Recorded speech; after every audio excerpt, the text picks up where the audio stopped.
За би бас нэг саналтай байна. Төмөр хадуур докторийн илтгэлд хурдны чиглэлийн үржлийн адууг улсын хилээр оруулахыг хориглох тогтоолыг засгийн газар гаргуулъя гэсэн санал явж байсан.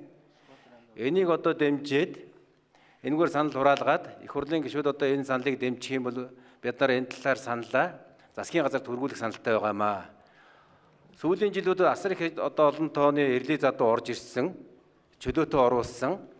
Үүний үр дүнд одоо бид нар бараг одоо энэ хурал хуралдаж байна шүү дээ. Одоо Монгол адуу маань эрсдэлд орчхоод усгай юулт нөрлчгээд Монгол адуу маань эрлийсч гээд байгаа учраас одоо нэмж оруулахын болиулъя гэсэн санал байгаа. Тэгээ энэ саналыг хэдүүл одоо санал хураалгая.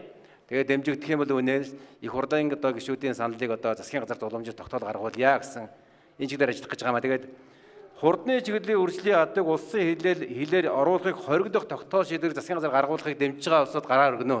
Саналаа өргөнө. Импортлохыг. За ер нь 100% саналаар гэж үзэх үү?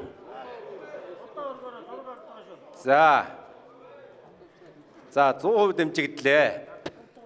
За тэгэхээр энэ талаар бид нар их хурлаас гарах тогтоолын төсөл одоо шийдвэр гаргуулад гаргасан шийдвэрээ холбооноос засгийн газарт уламжлаад засгийн газараар ийм шийдвэр гаргуулахын төлөө ажиллах болно.